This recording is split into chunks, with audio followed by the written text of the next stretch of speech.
Hi అండి, నమస్తే. ఈరోజు వీడియోలో ఉదయాన్నే ఎలాంటి హడావిడి లేకుండా ఇలా బ్రేక్ఫాస్ట్ చేశారంటే పిల్లలు పెద్దలు చాలా ఇష్టంగా తింటారండి. అలాగే ఇది ఎంత టేస్టీగా ఉంటుందో అంత ఆరోగ్యం కూడాను.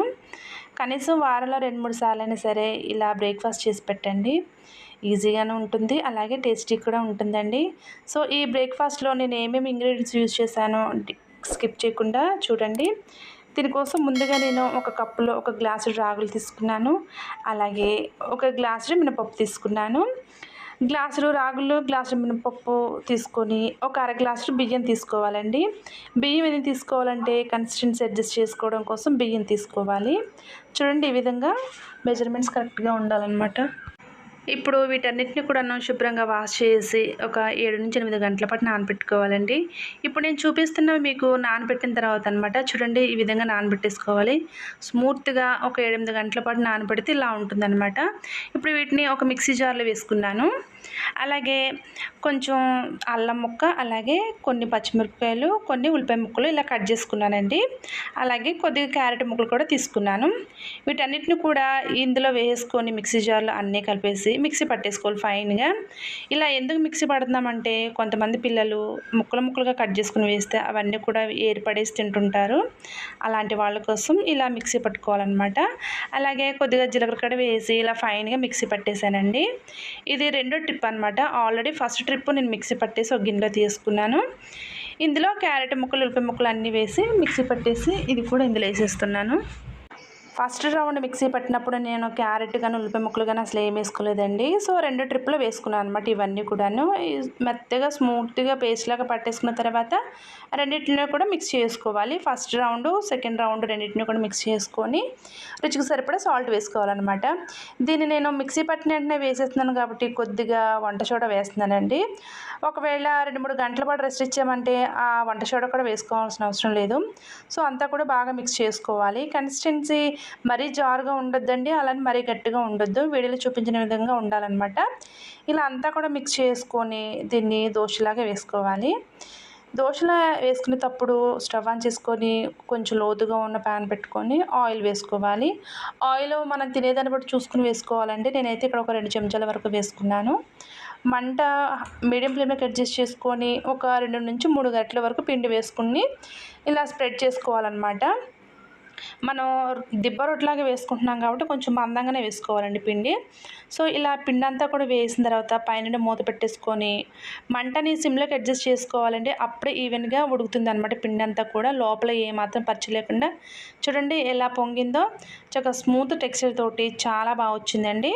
దీన్ని రెండో వైపు కూడా టర్న్ చేసుకొని రెండు వైపులా కూడా కాల్చుకుంటే చాలా సింపుల్గా ఈ దోశ రెడీ అయిపోతుందండి. చూడండి ఎంత బాగుందో, చాలా క్రిస్పీగా ఉంటుంది అనమాట. సో మిగిలిన పిండి కూడా ఇలానే దోశలాగా ప్రిపేర్ చేసుకుంటే అంతేనండి, చాలా సింపుల్గా బ్రేక్ఫాస్ట్ రెడీ అయిపోతుంది. మనకి హడావిడి లేకుండా ఇలా చేసుకున్నామంటే ఆరోగ్యంగానే ఉంటుంది, అలాగే టేస్టీగా ఉంటుందండి.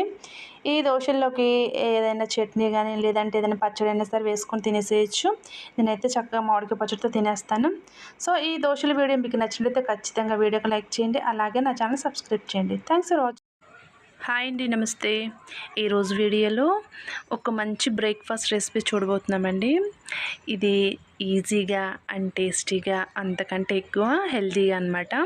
సో ఆ హెల్తీ బ్రేక్ఫాస్ట్ రెసిపీ ఏంటో డీటెయిల్గా చూద్దాం. దీనికోసం ముందు నేను ఒక గ్లాసు మినపప్పుకి 2 గ్లాసులు బియ్యం ఒక 4-5 గంటల పాటు నానబెట్టేసుకొని రాత్రి మిక్సీ పట్టానండి ఈ పిండిని. అది కూడా సాఫ్ట్గా కాకుండా కొంచెం బరకగా మిక్సీ పట్టానమాట. ఈ దోశకి కొంచెం బరకగానే ఉండాలండి. సో ఇలా మిక్సీ పట్టేసుకున్నాను. నేను ఇది మార్నింగ్ బ్రేక్ఫాస్ట్ కోసం చేస్తున్నాను కాబట్టి నైట్ మిక్సీ పట్టేసుకున్నాను అనమాట. ఇప్పుడు ఇందులోకి ఒక పెద్ద సైజు ఉల్లిపాయల్ని సన్నగా కట్ చేసుకున్నాను. అలాగే ఒక 3 పచ్చిమిరపకాయలు కూడా కట్ చేసుకొని వేసుకుంటున్నాను. అలాగే కొంచెం క్యారెట్ తురుము వేసానండి. అలాగే కొంచెం కొత్తిమీర తరుగు, అలాగే కరివేపాకు తరుగు కూడా వేసాను. నెక్స్ట్ ఒక అర చెంచా జీలకర్ర, అలాగే కొద్దిగా అల్లం తురుము వేస్తున్నానండి. అల్లం ముక్కలు కాకుండా ఇలా తురుము వేసుకుంటే బాగుంటుంది అనమాట. నెక్స్ట్ చిటికెడు పసుపు వేసాను. రుచికి సరిపడా సాల్ట్ వేసుకొని అంతా కూడా బాగా మిక్స్ చేసుకోవాలండి. ఒక 5 నిమిషాల పాటు కలుపుకోవాలన్నమాట. మనం వేసిన ఇంగ్రీడియంట్స్ అన్నీ కూడా పిండిలో కలిసేలాగా ఒక 5 నిమిషాల పాటు కలుపుకోవాలి. ఈ బ్యాటర్ను మరీ జారుగా కాకుండా అలానే మరీ గట్టిగా కాకుండా వీడియోలో చూపించిన విధంగా ఉండాలండి కన్సిస్టెన్సీ. అప్పుడే బాగుంటుందన్నమాట.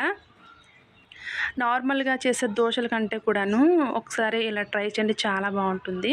అలాగే ఇక్కడ మనం ఒక కప్పు మినపప్పుకి 2 కప్పులు బియ్యం పోసాం కాబట్టి కొంచెం హెల్తీగానే ఉంటుందండి. ఎక్కువ బియ్యం తీసుకోలేదు కాబట్టి ఇలా అంతా కూడా బాగా మిక్స్ చేసుకోవాలన్నమాట. అవసరమైతే కొద్దిగా వాటర్ పోసుకొని మిక్స్ చేసుకుంటే సరిపోతుంది. చూడండి ఈ విధంగా ఉండాలి కన్సిస్టెన్సీ అనేది. ఇలా కలుపుకున్నాం కదా, ఇప్పుడు దీన్ని పక్కన పెట్టేసుకొని ఇప్పుడు స్టవ్ ఆన్ చేసుకొని కొంచెం లోతుగా ఉన్న ప్యాన్ పెట్టుకోవాలన్నమాట. ఇందులో ఒక 2 లేదా 3 చెంచాలు ఆయిల్ వేసుకోవాలి. దోశ మనకి క్రిస్పీగా రావాలంటే కొంచెం ఆయిల్ ఎక్కువనే ఉండాలండి. ఇలా ప్యాన్ అంతా కూడా స్ప్రెడ్ చేసుకోవాలన్నమాట ఆయిల్. ఇది బాగా వేడెక్కిన తర్వాత ఒక 2 గరిటెలు కానీ 3 గరిటెలు కానీ మందంగా వేసుకోవాలండి. పిండి వేసిన తర్వాత ప్యాన్ అంతా కూడా ఈవెన్గా స్ప్రెడ్ చేసుకోవాలన్నమాట. మామూలుగా మనం మినప రొట్టి లేదంటే దిబ్బ రొట్టి అలా వేసుకుంటాం కదా, అలానే అన్నమాట. మందంగా వేసుకోవాలి. ఇలా వేసిన తర్వాత మంటని సిమ్లోకి అడ్జస్ట్ చేసుకొని పైనుండి మూత పెట్టేసేయాలండి. అప్పుడే మనకి ఈవెన్గా దోశ అంతా కూడా ఫ్రై అవుతుందన్నమాట. చూడండి ఎంత చక్కగా పిండి అసలు ఏమాత్రం లేకుండా చాలా బాగా ఫ్రై అయింది కదా. ఖచ్చితంగా కలర్ గోల్డెన్ షేడ్ రావాలండి, అప్పుడే క్రిస్పీగా ఉంటుంది. ఇప్పుడు దీన్ని అంచులు మెల్లగా రిమూవ్ చేసుకుంటూ రెండో వైపు కూడా టర్న్ చేసుకోవాలి. రెండో వైపుకి టర్న్ చేసిన తర్వాత మూత పెట్టాల్సిన అవసరం లేదండి. అలాగే ఒక 2-3 నిమిషాల పాటు ఉంచి తీసేస్తే సరిపోతుందండి. చూడండి ఎంత కలర్ఫుల్గా ఉందో, చాలా క్రిస్పీగా ఉంటుందండి. ఇలా చేసుకుంటే పిల్లలైతే చాలా ఇష్టంగా తింటారు.